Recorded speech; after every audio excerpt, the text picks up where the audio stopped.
Bom, vamos lá para o segundo bate-papo, então, de relação maxilomandibular. Já falamos dos conceitos no bate-papo anterior. Agora vamos falar, então, sobre estática e dinâmica. O que seria a relação maxilomandibular estática? Na realidade, é a oclusão em si. Então, quando a gente fala de relação maxilomandibular estática, a gente está falando dos conceitos que a gente já definiu sem movimentos excursivos, ou seja, oclusão cêntrica e máxima intercuspidação habitual. Lembra da definição de oclusão cêntrica do papo passado? Posição mandibular em que ocorre o primeiro contato durante o movimento de fechamento a partir da RC. Por isso depende diretamente da RC. Se eu não tenho RC identificada, como que eu vou chegar em OC? Se todos os contatos ocorrerem ao mesmo tempo, OC coincide com o máximo de intercuspidação habitual. E MIH, lembra daquele paciente que eu apresentei? A oclusão habitual é a posição estática habitualmente adotada. Ela determina a posição condilar habitual. Lembra disso, né? Óbvio. Se essa é a posição habitual e os côndilos nessa posição encontram-se assim, essa é a posição condilar habitual desse paciente. E a dinâmica?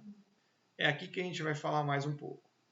A oclusão mutuamente protegida, na qual eu preciso ter as guias anteriores, a guia incisiva e a guia canino. A oclusão balanceada unilateral, onde os posteriores estão envolvidos na laterotrusão do lado de trabalho, apenas do lado de trabalho.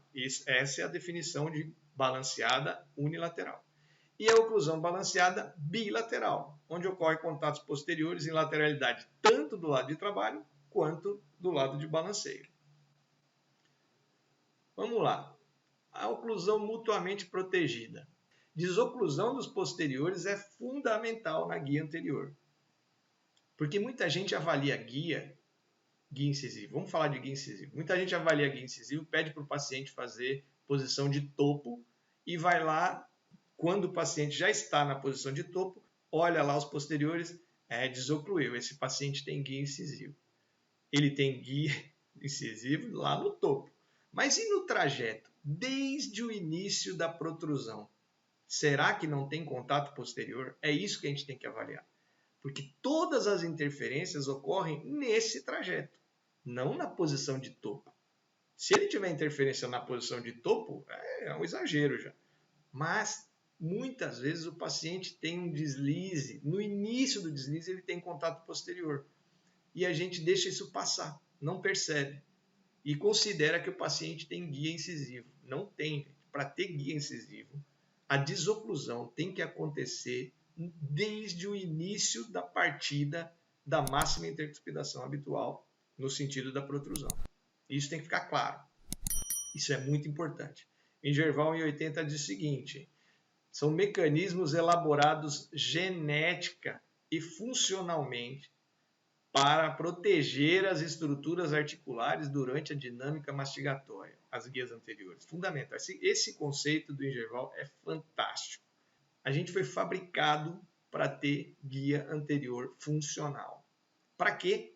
Para proteger as estruturas articulares durante a dinâmica mastigatória.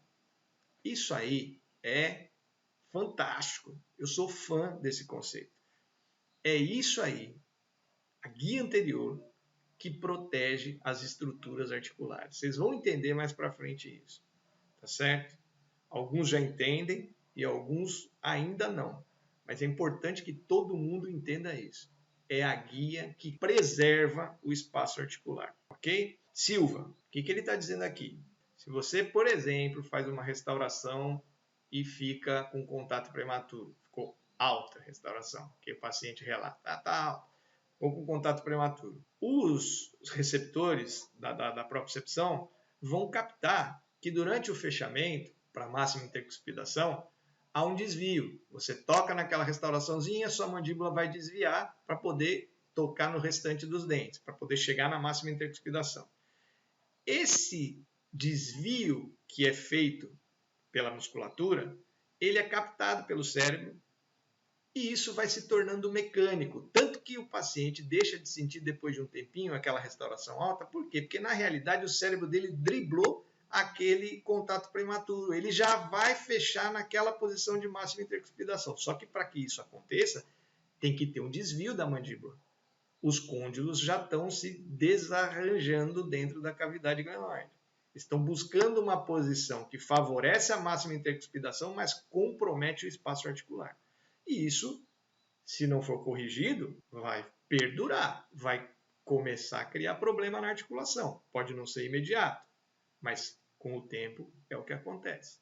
Tá certo? Isso não tem erro, é o que vai acontecer. Vai ter um desarranjo articular. Óbvio, se estava centralizado, agora não está mais, precisa desviar para fugir daquela restauração alta. Perceba, isso é uma restauraçãozinha. Agora veja, com o passar do tempo, o que os tratamentos odontológicos vão provocando no seu paciente, na articulação do seu paciente. Né?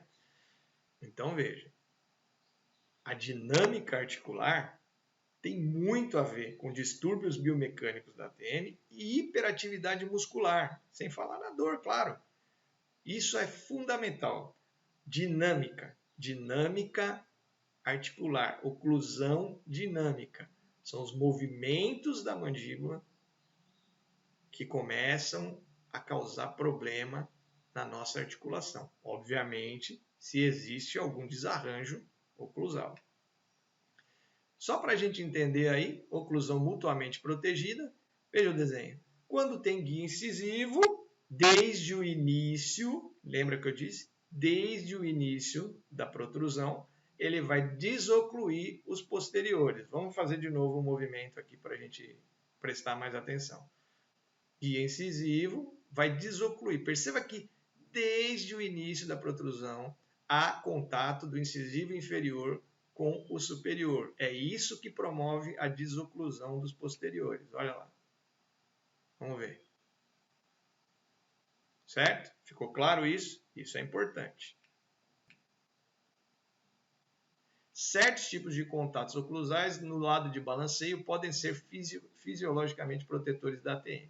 Isso aí é o que diz o Minaj em 1989, ele já dizia isso. Veja, o que ele está dizendo? Que a ausência de contato do lado de balanceio pode ser nociva. Ele defende alguns contatos oclusais do lado de balanceio. Ele acredita que esses contatos do lado de balanceio podem proteger a ATM.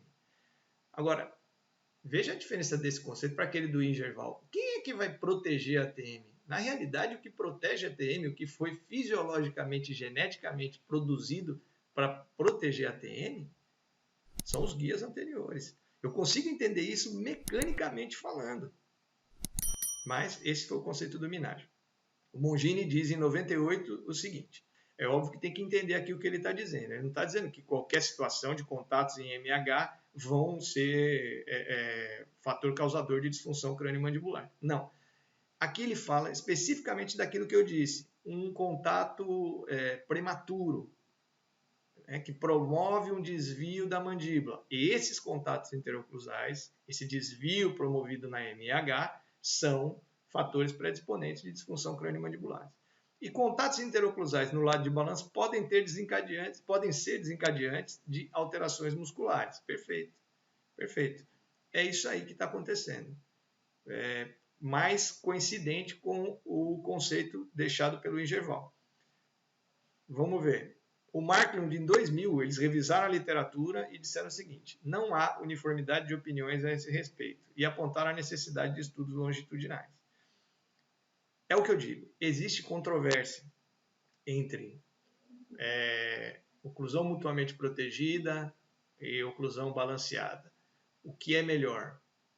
Mas se você estudar biomecânica articular, certamente você vai compreender que é necessário ter oclusão mutuamente protegida.